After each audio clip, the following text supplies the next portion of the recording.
Welcome to This Explainer. Today, we're cracking open a seriously fascinating academic study and pulling out the practical, real-world takeaways. We're looking at research from Nova Southeastern University that dives right into how organizational culture actually impacts knowledge management inside top North American companies. So, if you've ever wondered how the world's elite organizations just keep getting smarter, well, let's find out together. But first, picture this for a second. What happens to your company's knowledge when your absolute best, most experienced employee walks out the door? Maybe they retire, or maybe they get poached by a competitor.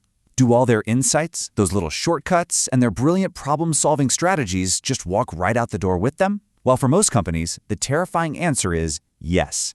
They lose that intellectual property simply because it was locked inside someone's head. Okay, so let's kick things off with a pretty powerful thought from the research. As Lee noted back in 2000, the latest revolution centers on an organization's ability to use intelligently the knowledge it already has within it. Honestly, think about that for a second. The true competitive edge today isn't just about aggressively hunting for new information. It's really about unlocking and utilizing what you already have sitting right there in your own organization. Here's our roadmap for the explainer today. 1. The knowledge era shift. 2. Unpacking knowledge management. 3. 4 types of culture. 4. Measuring the business benefits. 5. What the data reveals. And finally, 6. Your blueprint for success. Section 1. The knowledge era shift. A fundamental change. Okay, so looking back at the old industrial paradigm, we saw a lot of widespread knowledge hoarding. People essentially guarded their expertise because, well, being the only one who knows how to do X meant you had job security. It was a very defensive posture. But today, the new paradigm absolutely demands sharing and collaboration. To survive in the modern market, you just can't afford to have single points of failure. Section 2. Unpacking knowledge management.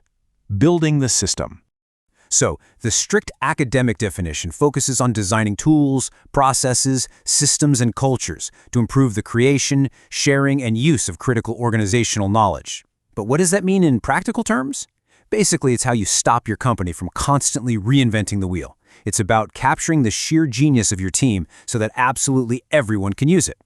According to Lawson's typology, which this study uses, this breaks down into 6 essential steps. 1. Create the knowledge. 2. Capture it. 3. Organize it. 4. Store it. 5. Disseminate it. And finally, 6. Apply it. Imagine a scenario where an employee invents a brilliant new workflow. They create it, the company captures it in a document, organizes it by department, stores it on the internet, disseminates it in a weekly newsletter, and then, boom, other teams immediately apply it. That is the 6-step life cycle right there in action. Section 3. 4 types of culture. The competing values. Now, this study categorizes the workplace using what's called the competing values framework. As we go through these, ask yourself, which one is your company? Are you a clan, functioning kind of like an extended family focused on teamwork and mentoring? Or are you a hierarchy, heavy on formal procedures, stability, and, let's be honest, maybe a little bit of red tape? Perhaps you're a market, which is a fiercely competitive, results-at-all-costs environment. Or are you an adhocracy, basically the Wild West of business, dynamic, entrepreneurial, and taking massive risks? Keep your own company's culture in the back of your mind as we start looking at the data. Section 4. Measuring the business benefits. The bottom line. Now, the researchers here didn't just measure warm, fuzzy feelings about sharing. No, they tracked hard, bottom-line business metrics. They wanted to know if knowledge management actually drives competitive advantage, sparks innovation, and fuels real organizational growth. Basically, they set out to prove that sharing knowledge literally pays off. And to prove it, they went straight to the heavy hitters. The data we're looking at comes from 133 respondents across 38 top North American companies, all specifically recognized for their elite knowledge management best practices. We're talking about data pulled straight from the trenches of the most knowledge-driven corporations out there.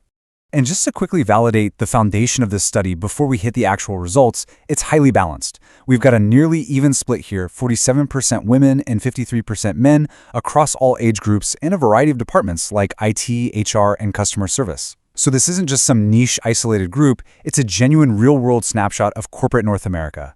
Section 5. What the data reveals. The statistical truth. All right, so here is the crucial point. Hypotheses 1, 2, and 3 were proven absolutely correct. The numbers show an incredibly strong, positive correlation. Effectively managing your organizational knowledge absolutely drives bottom-line business success. It gives you a competitive edge, it makes you significantly more innovative, and it grows your company. It is statistically proven. But here's the massive, kind of myth-busting twist of the study. Hypothesis 4 proposed that your company's specific culture would dictate just how successful your knowledge management was. And the data said, no. Organizational culture does not significantly moderate the relationship between knowledge management and business benefits. So what does that mean for you?